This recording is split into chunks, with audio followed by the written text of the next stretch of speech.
Hi, everybody. I'm here with another AIM Academy teacher interview with Susan. Hi, Susan. Hey Katie, how are you? I'm good. Do you want to tell everybody what you teach for AIM Academy? Sure, I teach British literature, at least currently that's what I'm teaching, and next year I'll be teaching both British literature and American literature, two of my favorite topics in the world. And how did you get involved with AIM Academy? Okay, that's a good question. I've heard about AIM Academy because some of my students have taken classes through AIM Academy, and I also know Deb Bell personally, and she invited me to join her staff, and I jumped at the opportunity.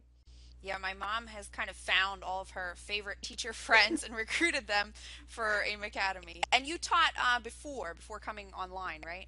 That's correct. I'm still teaching. I've been teaching at Chess, which is kind of like a private school for homeschoolers, and I've been at Chess for a long time, but I've been teaching there for 10 years. And in those 10 years, I've taught a variety of different literature courses as well as some history courses. So why don't you tell everybody about your British literature course and kind of what you guys cover in that class, and also if it aligns with any AP or CLEP tests, that type of thing. Sure. Um, in my British literature course, we start at about the Anglo-Saxon period pretty early, things like Beowulf, the Seafarers, some wonderful old literature, and then we kind of move our way through the different periods and genres of English literature, move through the Romantic period. I love that. We spend some time wallowing around in Shakespeare, which is one of my favorite places to be, and then we end up in the modern era, and we cover some modern authors and poets, and that's how it works. As far as does it align with CLEP, several of my students have sat for the CLEP test for both American Lit and British Lit after taking my courses and have passed with no problem. And I also have been told that after taking my course, taking the AP literature course is a breeze. So, Yeah, that's something I talked about with another teacher. Some of the courses also are a good stepping stone for an absolutely. AP course. So this is a great course to take if you're thinking about AP Lit the next year. Absolutely. It absolutely gets your feet wet, and actually, you get it wet probably all the way up to your waist. Uh, we cover a lot of different authors, and we have a lot of fun doing it. And I try to let my students respond to literature in a lot of different ways. Sometimes it's just through just some short responses, a few sentences, answers.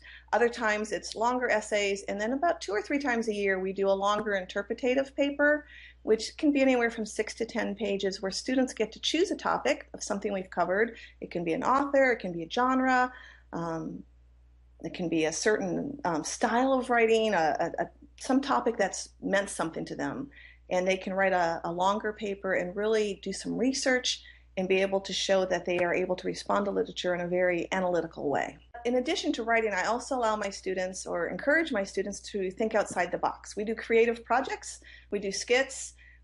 For online this year, my students, performed skits. Some of the students gathered their family and friends, and they did scenes from Shakespeare, Oh, and then wow.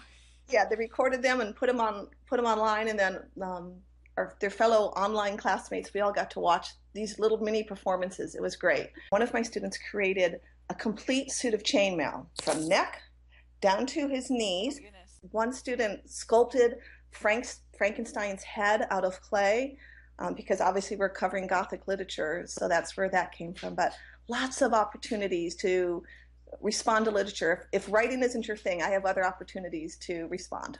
And what happens in your live classes? How I do that is usually the class starts off and it's me waving at them saying, "Hey, welcome to class." And then usually have a few announcements like where we're headed, what's coming up, what's due, big things like if we're having a test or we're having a project.